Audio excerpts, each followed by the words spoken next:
No, mi trovo nel mio studio, santità, mi trovo qui nel mio studio di Cernaglia che sto ultimando il monumento a Papa Luciani. No, non mi trovo in un pollaio, anche perché io sono circondato dalle mie bestie, dai galletti, dai pavoni e quindi sono sempre assieme a loro ogni giorno anche mentre lavoro.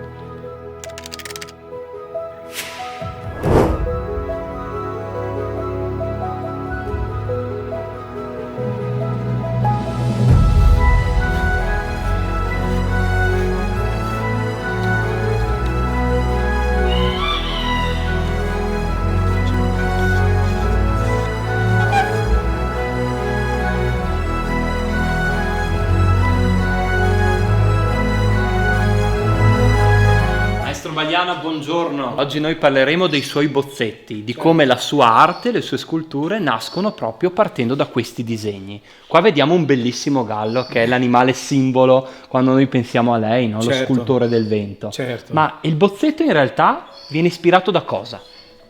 È la fantasia che cammina e la fantasia fa parte della creatività e quindi noi prima di immaginare una scultura finita in bronzo dobbiamo partire dalla base. La base è la ricerca attraverso il segno, un segno grafico che determina la futura scultura in bronzo. E quindi, ad esempio, in questo momento sto disegnando questo gallo che poi lo dovrò riprodurre prima in gesso e dopo farò la collata in bronzo. Quindi io mi trovo sempre a contatto con la natura, con gli animali e per questo è più facile per me comunicare alla gente, comunicare a chi mi sta da vicino, perché è semplice. La natura è bella, è così bella che basta copiarla. Non occorre inventare niente. Niente. Ma l'uomo con l'arte è riuscito ad imitare la natura? Pochissimo. Secondo lei? Pochissimo. È tutto da scoprire. La natura è così bella che è molto difficile copiarla. Anche un genio creativo, non faccio nomi, ce ne sono parecchi, possono anche imitare in parte la natura, ma non riusciranno mai a esprimere quello che la natura dà all'uomo. All'età di 7 anni io sono andato in colonia a Pieve di Cadore a Nebiu. Nella colonia le signorine ci facevano fare le passeggiate attraverso i boschetti, i pini, eccetera. E lì ho incominciato con un coltellino di quelli piccoli a intagliare i pezzettini di corteccia dei pini e scolpire gli animaletti, lo scoiattolo, il capriolo. Da lì ho incominciato e anche posso dire che ho un bel ricordo perché a 8 anni ho vinto la prima medaglia d'oro per la scultura a intaglio sul legno e l'ho vinta proprio a Pieve di Cadore nella colonia che c'è lì. Ci troviamo davanti al gesso di questa nuova opera che sta realizzando. E qual è la fase successiva? Questo l'ho bronzato, è un gesso bronzato per la protezione anche del gesso perché non prenda umidità quando, prima ancora che si vada a fare il calco per fare la cera, perché dopo di questo devo farlo in cera tutto quanto. E poi la fusione in bronzo.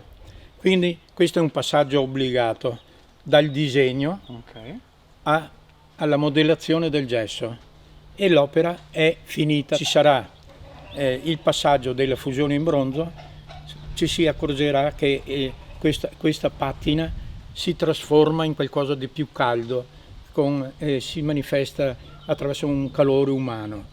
Ecco, è importante dal gesso al bronzo, il passaggio è importante che pochi lo sanno. Tanti artisti in questo momento si stanno allontanando dalla natura per rincorrere la tecnologia. E lei che cosa si sente di dire a queste persone? A queste persone io mi sento di dire una cosa, che devono riflettere di quello che stanno prendendo.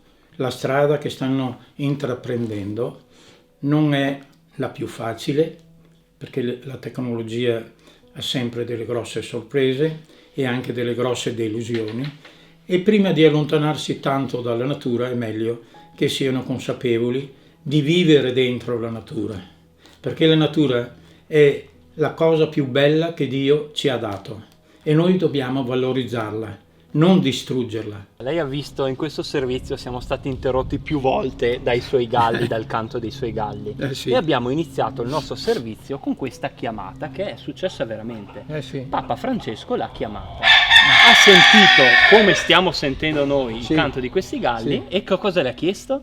No, il suo segretario mi chiama e mi dice che Papa Francesco desidera parlarmi.